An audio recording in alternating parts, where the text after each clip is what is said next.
All right, interesting there. So Really? if you want to file nil, you have to say why you don't have income. I mean, how is that going to work? I'm just trying to figure that out.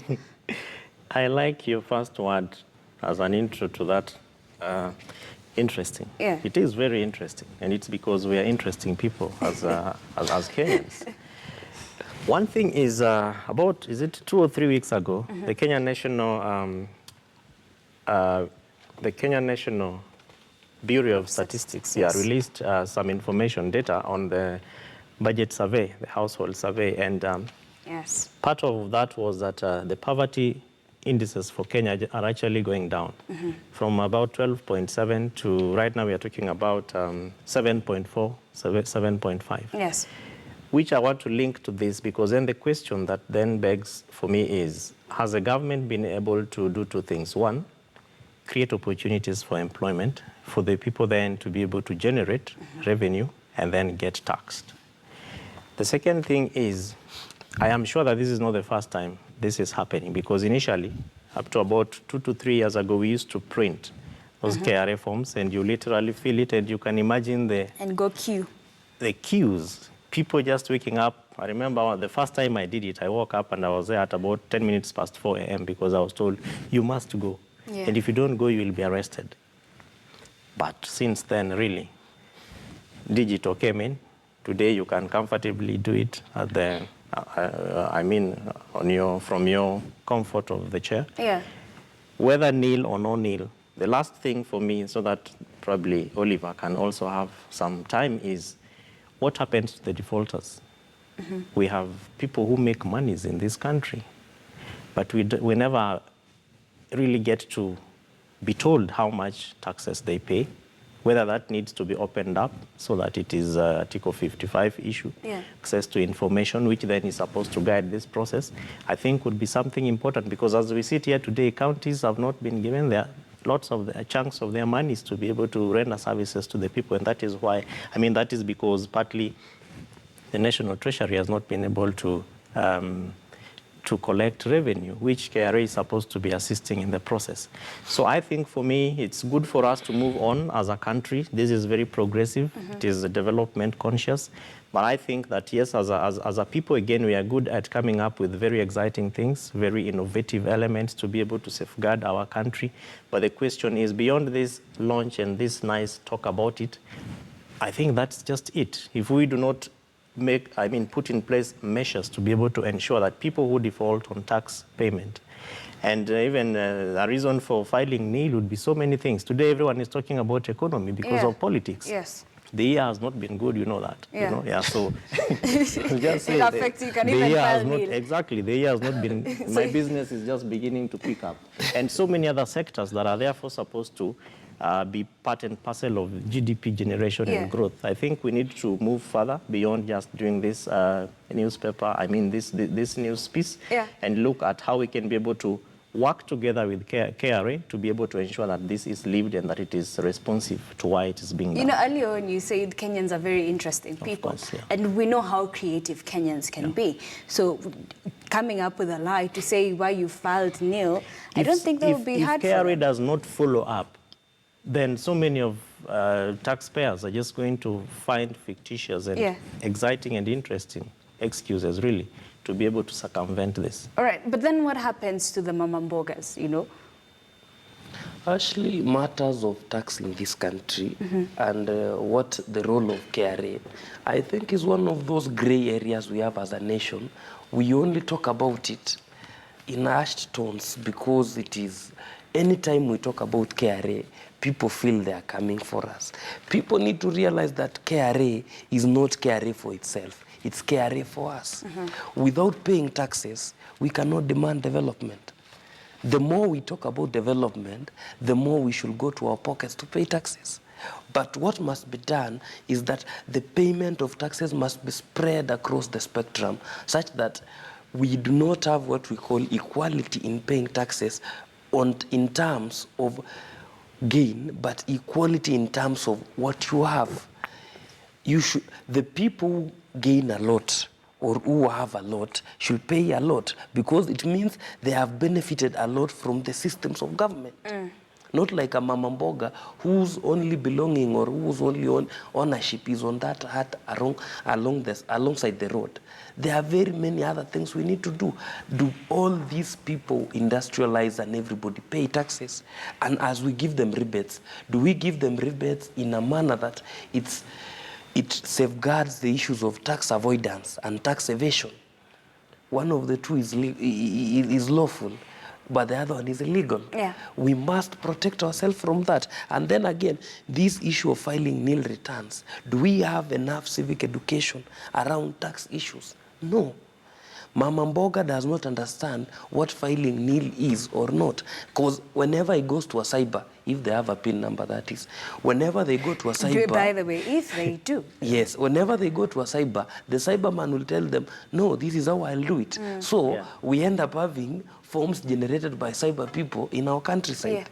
Yeah. But the people who pay now, who will no understand this, are the people who are in supplies, in business. The enterprises will understand this. But outside that, Mama Mboga and all these people who do these juakali jobs, it becomes very hard for us to bring them into a tax bracket. What should be done? And this is what we need to do. We need to widen the tax bracket to bring more people to pay tax. This country has a lot of money. Each day, look at what the county governments collect in a day. Just motorbikes alone. We collect a lot of money. But the infrastructure around paying of taxes has an issue, which I think KRA should now move, even as they do this commendable job on forms and everything. They should move to help counties develop capacity. Most counties lack capacity to collect taxes. All right. No, and this is an area, I think it is a good area for partnership between counties and national government. And they should also relook at all the regime of rebates and the CSR regime, whereby when somebody does this, they are given this. We should now have a more robust way to try and get the most out of the people who have the highest. All right, but I guess we have to wait and see, or is it our job to find out what happens? No, So no, we'll the just have media. The media, yes, has a so role. our job. The media as I am the speaking fourth on estate. behalf of journalists here. No. As the fourth estate, Yes. you have more than enough on your plate. All right. In fact, it calls for everyone, beginning with KRA, to be able to create the awareness. I like the fact that sometimes you go to Times Tower and you see lots of customer care service agents really just waiting for you to arrive and then show you what to do. I think that needs to be expanded. They But need how to go many to bus people go stations. there? Yeah, exactly. That's what I'm saying. They need to go to They bus should stations, leave. go to They markets. should leave Times Tower. Yeah, They and- should go to the people. Fanyeni field work, you know. Yes. Yeah. It should be a marketing I hope they're process. watching so they can listen to this. But of course, let's just look at some other stories in our local dailies. And of course, I'll start with the headlines as usual. And we had already gone through this. But the Standard, the headline is Matiang'i now goes after evil judiciary. That is the Standard. The Daily Nation, we will expose biased judges, vows Matiang'i. That is the Daily Nation. And of course, the Star, investigate judges, Matiang'i tells members of parliament. Now, I want us to look at Standard page 2. There's a very interesting pictures there about city mob beats man over robbery allegations. Now, I can just take a look. Very soon it will be on the screen. But you know, this thing of mob justice has been there for quite some time. And you can tell the man is hard enough. Like, you know, they can kill him. What are your thoughts about this? Kevin? Oliver, do you want to start on this? Of course, I have things to say, but For purposes of clarity, we have a very vibrant legal regime in this country. Although we might not have enough people in terms of enforcement within a population where it is crowded as the CBD, but that should not be a reason for mob justice to occur. Another thing that we need to ask ourselves, we have seen in developed cities whereby we have cameras that can pick out somebody. I saw that being done in China.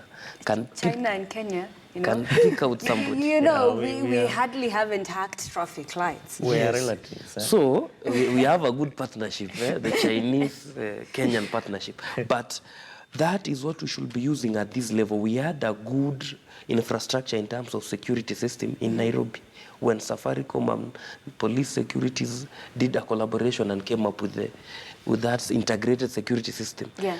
Now those are the things we need to expand to capture such a people, such that by the time this occurs, there is a policeman somewhere who knows that somebody is about to steal and they are picked from the crowd. It is happening elsewhere. That is a very long shot. It is happening elsewhere, but to cut the long shot now, let us come to basics. Basics are this. This should not be happening. Yes. It addresses ourselves to our first topic, moral decay. Yeah. But as we go there, we need to have a system whereby people can be brought to justice. This cannot be in a newspaper of this circulation because it shows that as a country, we have a long way to go. Don't we? Actually, this presents a clear case of frustration among the populace. You can see it from the people's eyes, you know, how this is a gentleman, two of them are in helmets. Yeah. These are people who are actively involved in national development, nation building. There should never be a reason for anyone to wake up early in the morning to go and just sit somewhere and wait for someone to rob. There should never be a reason for some people to just wait for someone to rob and then either arrest to meet serious justice in a mobbish manner, like we are seeing it this way. But our society has made this to happen. And that is why, as we said earlier on, can we be able to expand spaces for employment of young people? But indeed, even as we push for spaces for employment, what are you doing as a young person as you wake up to help yourself? Because a good book so says that God blesses those who bless themselves. I mean, God helps those who help themselves. I'm still looking for that verse, by the way. But this is a clear indicator of what really needs to happen. Okay. There is really no reason. And then finally is you note that even as we look at this picture, there is no appearance of a police officer or security agent, either plain clothed, okay, I can't say, well, uniformed. I don't think they... And they also don't look like, yeah. So I think this really presents a case of how niche and nitty our institutions still are. Can we be able to, as Oliver says, as we work on the infrastructure of streetlights and, what are they called, those cameras? CCTVs. CCTVs. Yes. Can we also be able to, I think Nairobi County at some point began working on, when we had these issues around young people robbing, so they had... It was a squad, a mega squad. More or less like, but can we be able to institutionalize that squad so that they are known and it is clear that they are there to be able to safeguard the citizens? All right. Yeah, but again, Actually, this just a moment. We need to move on. This happens every day. This picture also talks to our education system. You can see the amount of onlookers, which means we have idlers. Yes, frustration. Which means we create job seekers and not innovators. All right. I just noticed to move to page 3. There's a very interesting story there. MP courts controversy with polygamy agenda. Now, I think this video has been going around social medias and, you know, everywhere. I don't want really Kiambu, just for the sake of the viewers, Kiambu woman representative Gathoni Wamushomba has gained the reputation of stirring controversy every time she speaks on important social issues. Shortly after winning the 2017 elections, the former radio presenter misread the public mood and sought to revive a debate on measly pay of legislators, saying she wanted to be paid well. Briefly, gentlemen, I'll start with you, Kevin.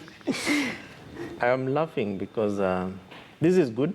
Really, it is good. Is it? But the context is key. Yeah. This is happening in Kiambu County.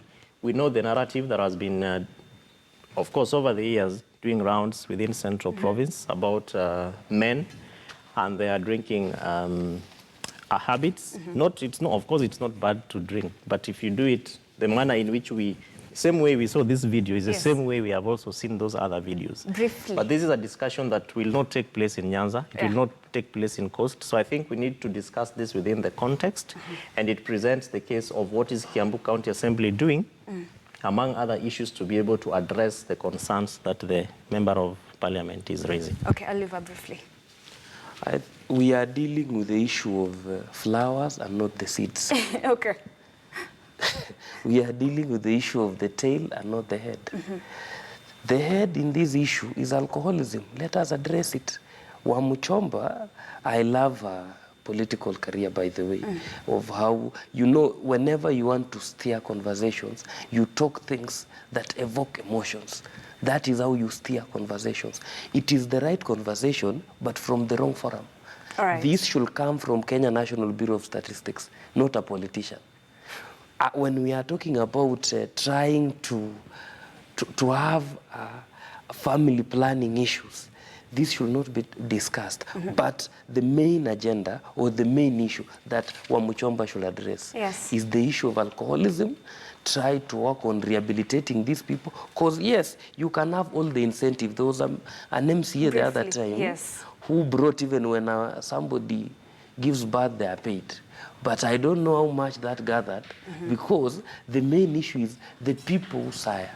The parents are not, the fathers, the males, are not in a state that they can do the job because of alcoholism. So let us I don't want Kevin to jump into let us work on issues of alcoholism. I am biting my tongue, but it's okay. We will sort. And then let us clear something from a legal point of view. 30 seconds. Polygamy is allowed in law.